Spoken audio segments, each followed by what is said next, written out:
Welcome back, learners! Let's continue our review for summative test number 2 sa General Science. So, kaya ano pang hinihintay nyo? Ihanda na ang inyong notebook at ballpen, mag-focus at simulan na nating i-test ang inyong kaalaman. Tingnan natin kung handa na ba kayo makakuha ng high score sa summative test number 2. Without further ado, let's get started! Question number 1. It occurs when electric current passes through the human body. Letter A, short circuit. Letter B, overloading. Letter C, electrocution. Letter D, grounding. The right answer for number 1 is letter C. Question number 2. This happens when too many electric devices are connected to one circuit. Letter A, insulation. Letter B, overloading. Letter C, conduction. Letter D, induction. Choose the letter of the correct answer. The right answer for number 2 is letter B. Question number 3. This material surrounds electrical wires to prevent electric shock. Letter A, conductor. Letter B, insulation. Letter C, resistor. Letter D, capacitor. Okay, for number 3, the right answer is letter B. Question number 4. This type of lighting uses less electricity and lasts longer than incandescent bulbs. Letter A, fluorescent lamp. Letter B, halogen lamp. Letter C, LED lamp. Letter D, neon lamp. Choose the letter of the correct answer. The right answer for number 4 is letter C, LED lamp. Question number 5. This device automatically interrupts electrical current during an overload or short circuit.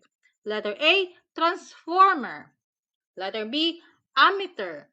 Letter C, generator. Letter D, circuit breaker. The right answer is letter D, circuit breaker. Question number 6. Which situation presents the greatest electrical hazard inside a home? Letter A, connecting several high-power appliances to one overloaded extension wire. Letter B, charging a mobile phone using the manufacturer's recommended charger. Letter C, turning off unused light before leaving the classroom for lunch. Letter D, replacing an LED bulb after switching off the circuit breaker.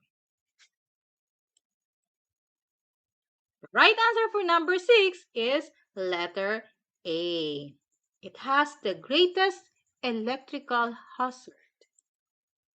Number 7.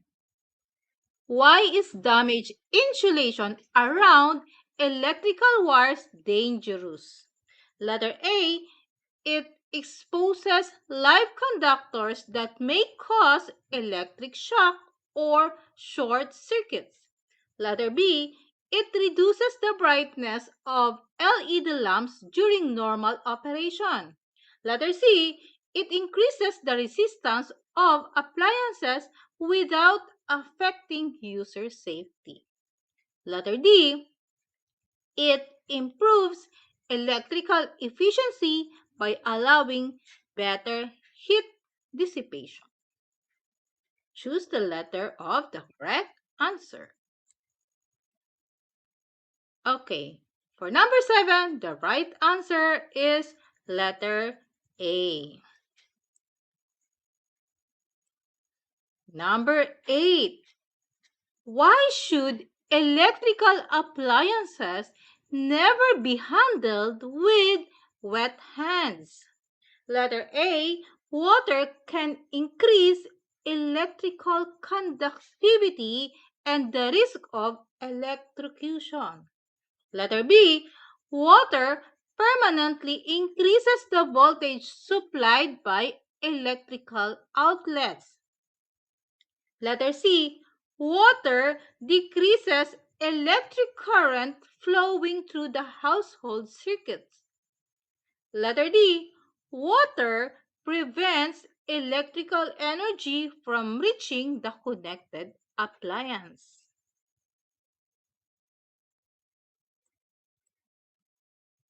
Okay, so the right answer for number 8 is letter A.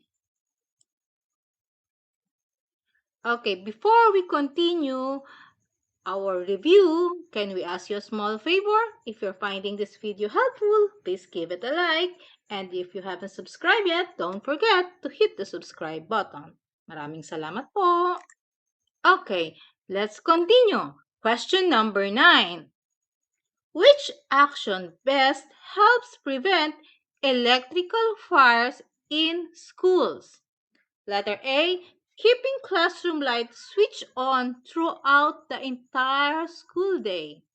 Letter B, connecting additional extension cords to increase available outlets. Letter C, regularly inspecting wiring and replacing damaged electrical components.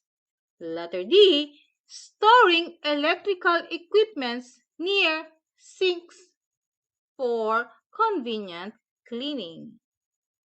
Okay, analyze carefully. The right answer is letter C. Okay, number 10, last number for part 2.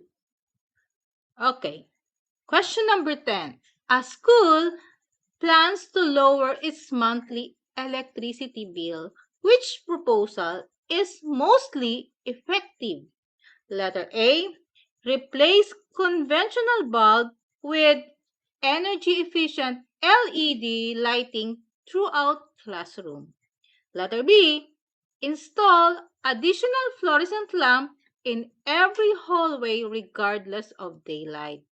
Letter C, increase classroom air conditioning even during naturally cool mornings.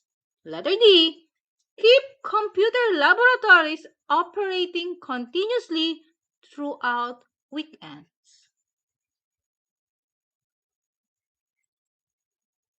The right answer for number 10 is letter A. Okay, so before tayo mag-proceed sa part 3, kumusta future scientist? Kumusta ang performance mo sa part 2, utilization of electricity quiz? Comment your score below using this format. Electricity score is equal blank over 10. Okay, so let's continue part 3, light and sound review questions.